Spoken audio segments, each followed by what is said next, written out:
Welcome back to my channel. I'm Janae and I'm back with another video.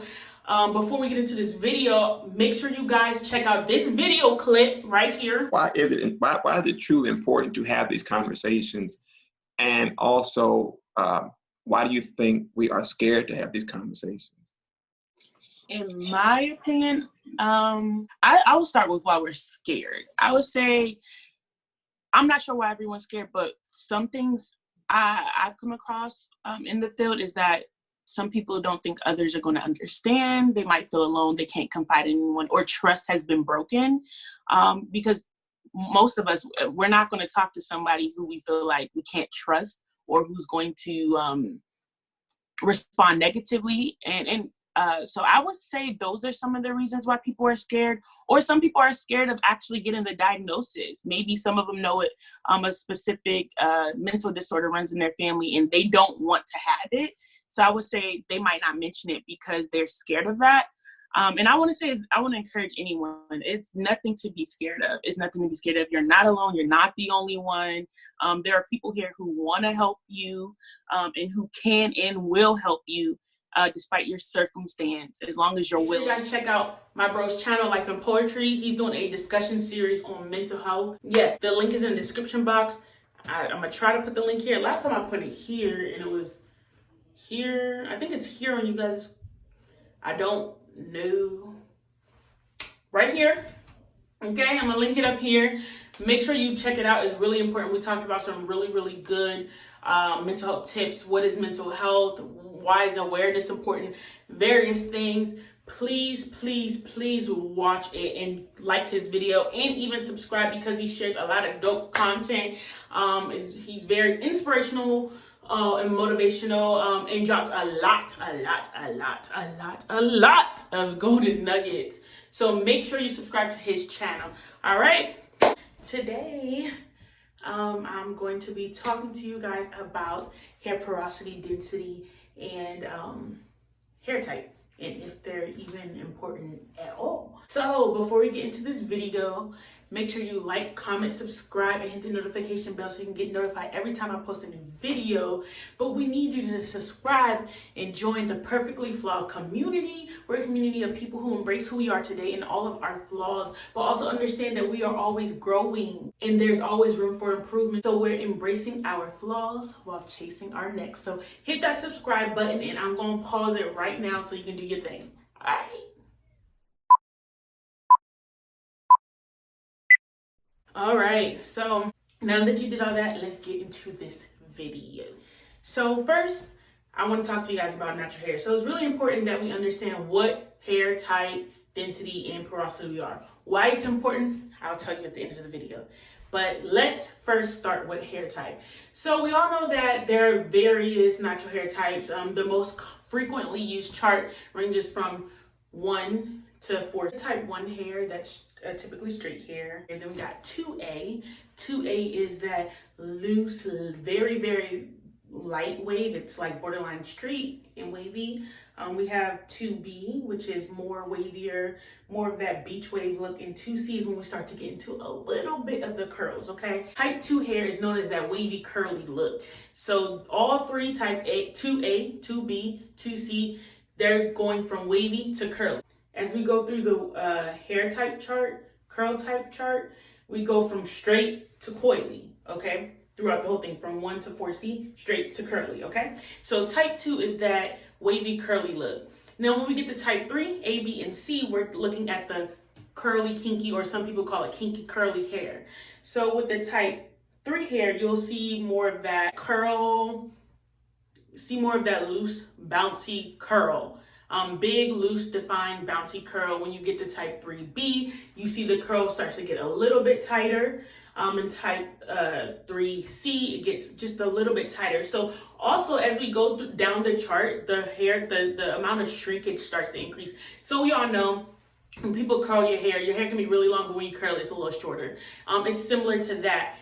People who have curlier textures are going to have more shrinkage than straight textures and wavy textures, and people who have coily textures are going to have more shrinkage than people who have curly textures. Okay, that's because the hair, when it ravels, It shrinks. That's the best I can describe it.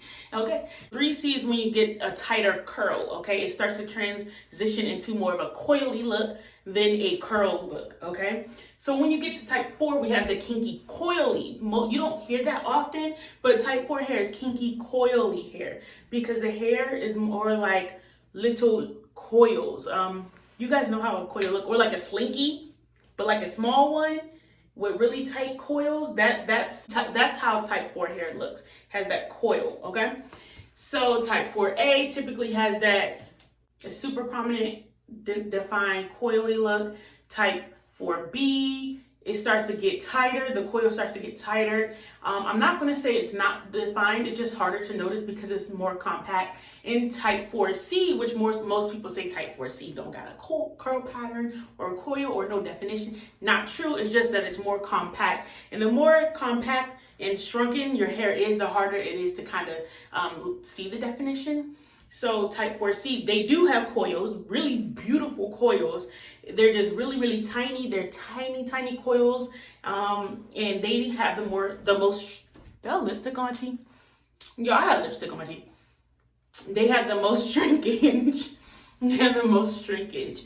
So that's what hair type is. In order to know your hair type, you want to check out your hair before you manipulate it. So it's more so like when it's wet, and then how it looks when it's wet, and observe how it looks when it dries without you manipulating it. That's how you're going to be able to know what kind of hair you have. My hair type, okay, this is where it gets a little complicated. I feel like I got some type 4A in here. I also have type 4B in here, type 4C. You can have a combination of any textures. It can go any way, okay? And that's where it starts to get difficult. For me, I know that I'm mainly type 4B. I tend to have, in the front of my hair, the front of my hair is more type 4B, 4C, so you can have combinations. And you look at this hair chart, do not get discouraged, because I find that most of the hair charts, they show women with type 4C hair, really, really short hair. I mean, I understand there's shrinkage, but I don't want you to get discouraged and think you can't have long hair, because that's a lie. You can have really long hair, you can have really defined curls. I don't know why. It's just, it isn't accurate. People think that people with type 4C hair cannot have long hair, and that's a lie. There's a lot of type 4C women with long hair, beautiful hair, not just long hair when they keep blowing it out, but long hair when they wear it in its natural state. It is harder to see the length in the natural state because of the amount of shrinkage. Your hair can shrink up to 90% of its length, but they're still long.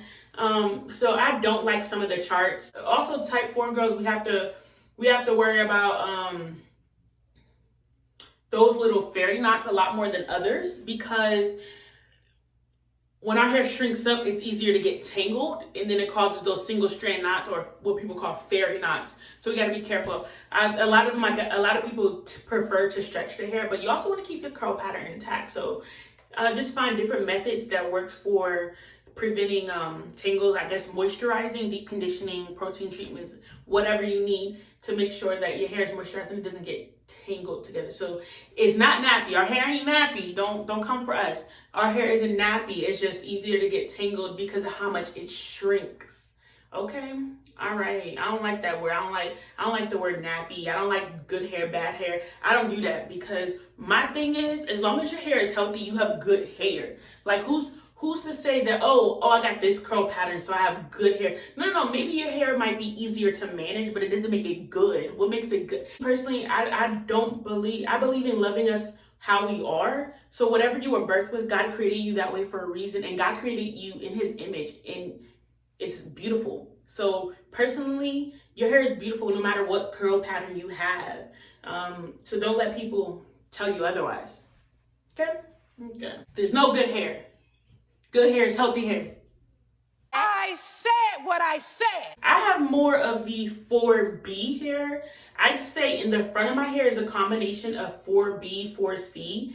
The back, the very back, just this little patch all the way across. Ooh, I almost dropped my iPad. All the way across the back, I believe is like 4A. That part of my hair is just, it's looser, and the way it defines when I put product on it is just completely different than the rest. The rest of my hair is 4B, and then when I start getting closer to the front, I'd say it's about a combination of 4B, 4C hair. So you got different hair textures and throughout your hair, and that's just what it is. Now let's get to hair density. Hair density is completely different. Hair density is just simply how thick your hair is. The way you test it is if your hair is wet or dried naturally, can you see your scalp? If you can see your scalp without moving around your hair, you're likely to have low density hair. Your hair isn't as thick. If you need to move your hair just a little bit or barely, then you have about medium density. And if you cannot see your scalp and you really gotta do some searching and parting just to see your scalp, then you have high density hair. Me, as y'all know, I got high density hair. The only way I'm gonna see my scalp is if I part. That's it, that's all. It's hard to get to my scalp, okay?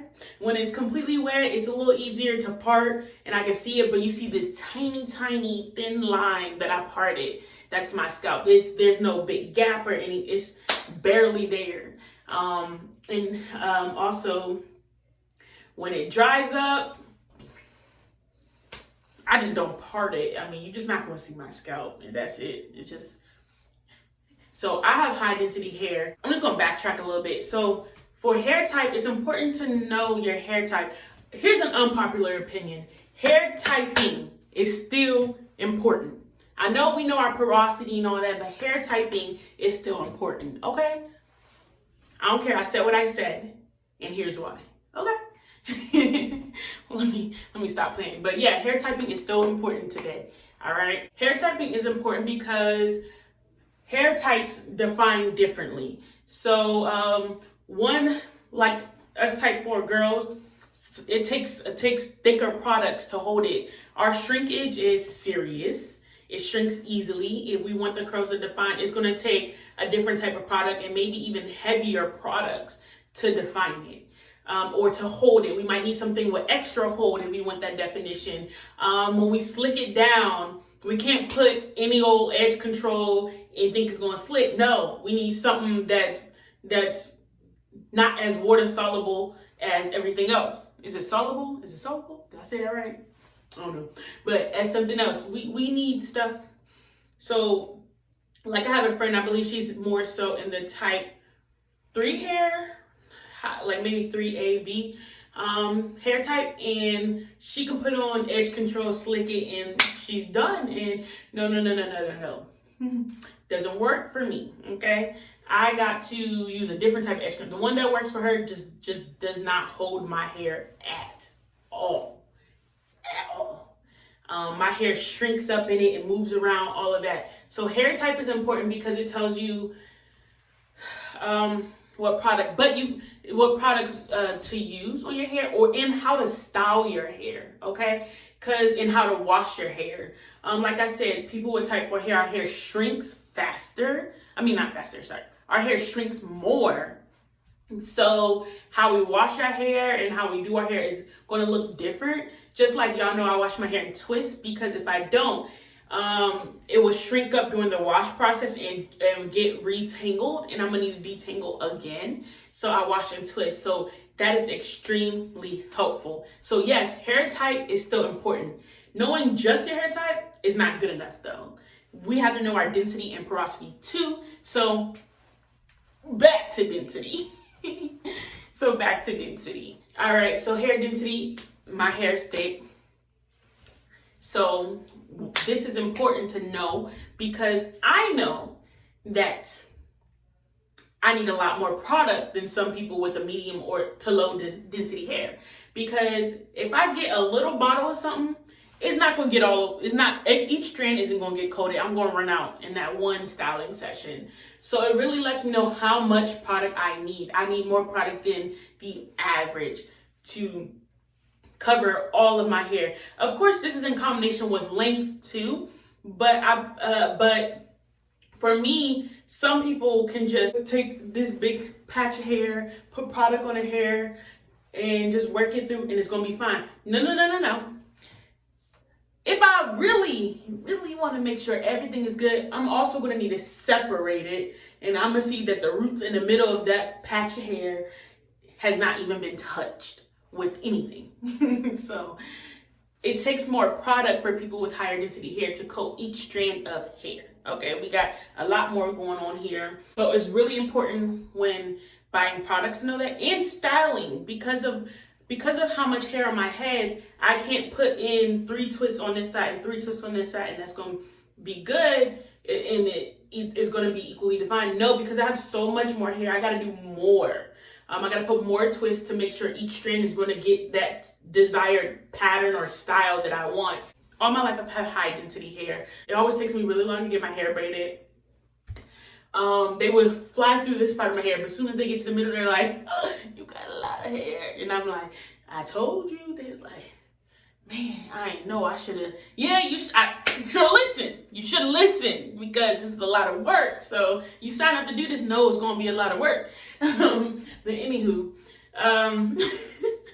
yeah, if you crack yourself up, I'm such a cornball. I crack myself up. But even if I straighten my hair, I gotta take smaller pieces to make sure I get each piece evenly. So it's really important for styling and buying products. Now let's get into porosity. Porosity is how well your hair holds water and moisture, okay? So if you have low porosity hair, like moi, that means that the cuticles on your hair are closed, they're tighter, closed tightly, and it's hard for moisture to get in and hard for it to get out. So it typically takes like lighter products and oils or heat to open up the hair cuticles so that the moisture can get in, okay?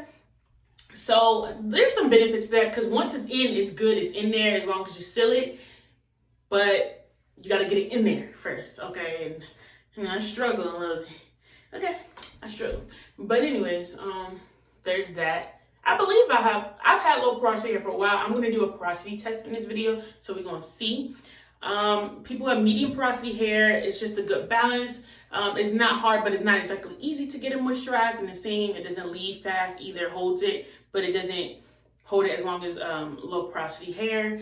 And then high porosity hair is when it's easy, the water and moisture just comes in and out. So people with higher porosity hair, they can get the moisture in, but they have to make sure they seal it to keep it in. There's that. Some telltale signs of low porosity hair would be and is that water sits on top of your hair. So let's do a little experiment. Water sits on top of my hair. It takes a while for my hair to absorb it. I think this is about room temp water. I tried to do it. It's an experiment. You typically see little water bubbles sit on my hair. So here we go.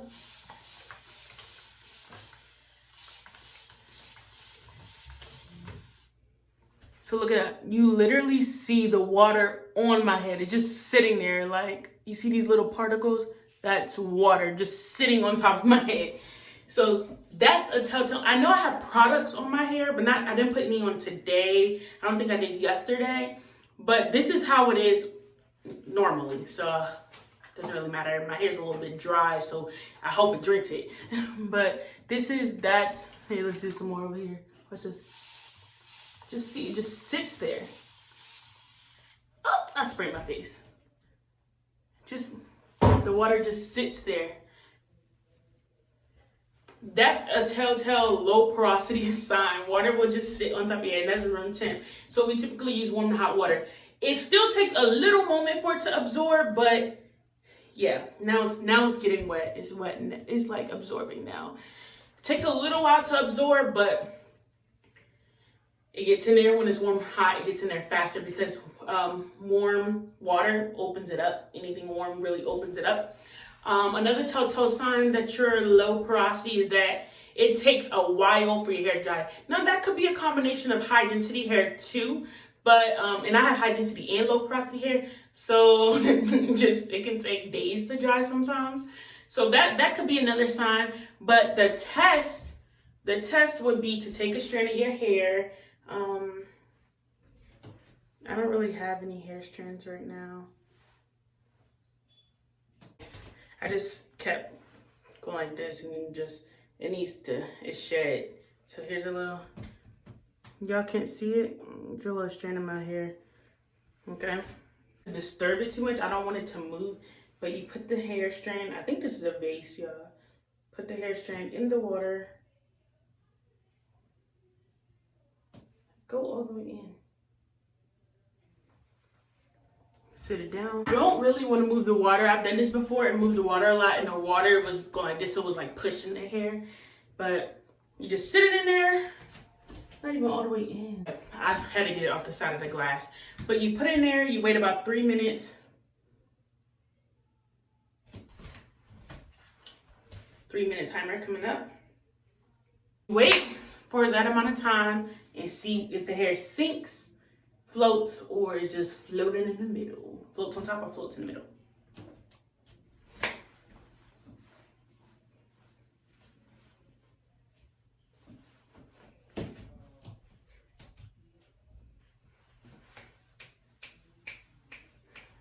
While we're doing this, I just want to say that you can have a mixture of porosities in your hair too.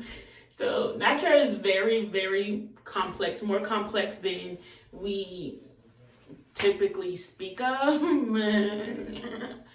y'all, I don't know what's wrong with me today, but it's really complex. So yeah, so that's that. Telltale signs of high porosity hair is it dries quick. Sometimes high porosity hair is from color treated hair or damaged hair or whatever, but it's not always gonna be genetics too.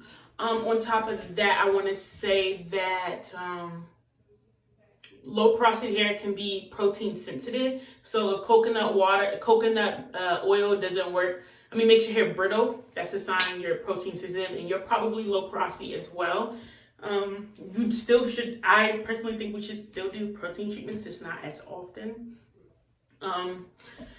Yeah, and all three of these, hair density, porosity, and hair type, are important because it tells you what products to use. Again, like I said, low porosity hair might be protein sensitive. So if you're a low porosity girl, you want to make sure you get products that don't have protein or have very little protein in it. So that's my timer, so let's check it out. My hair floated. Can y'all see that? See how the hair is at the top of the glass, still floating. I'm trying not to shake it as much. The more I shake it, the more a part of my hair starts to go low, right up under the surface. But the whole strand is just floating. That's a sign that I am low porosity. But yeah, so I'm a low porosity, high density type 4 hair girl, meaning since I'm type 4, and if I want definition, I'm gonna need more hold. I might need something thicker. High density, I'm gonna need a lot more product in a container if I want to get a lot of uses out of it and I want it to be cost effective. Type 4 also means that I'm type 4, in a combination of type 4 and high density also means that the way I take care of my hair is going to be different. I'm going to have to do more sections, going to have to do smaller sections, maybe stretch it a little more to prevent those single strand knots. And because it's low porosity, that means I might want to stay away from protein or pay attention to my hair, use warm and hot water when I use water on my hair. When I'm trying to get moisture into my hair, let's say that. When I'm trying to get moisture into my hair, use warm and hot water. Oh, another thing about low and high porosity is low porosity hair tends to get buildup way easier. So if you find yourself always having a lot of buildup, you might be low porosity. So that means also I might want to use clarifying shampoos versus moisturizing shampoos. I've been using a moisturizing shampoo lately because I feel like my hair has been lacking moisture, but I think it's really just because of negligence. So I need to stop and I need to use clarifying shampoos again. And moisturize my hair better. So yeah, you might want to use clarifying shampoos or shampoo bars to really cleanse your scalp. Yeah, so that's why all this is important. All of it is important. All of it plays a role in styling and picking your products in the process. So you need to know this. So if you don't already know, I hope I just helped you. I hope that I gave you enough information so that you can be successful in meeting your hair goals, whatever they may be. whether it's just being healthy, whether it's long and healthy hair, whether it's short and healthy hair, who cares? But I just hope that I really gave you enough information so that you can be successful in whatever your hair goal is. Okay, so thank you guys for watching this video. Make sure you like, comment, and subscribe to my channel and be a part of the Perfectly Flawed community. What am I doing? I don't know, but become a part of the Perfectly Flawed community. And I'll see you guys in the next video.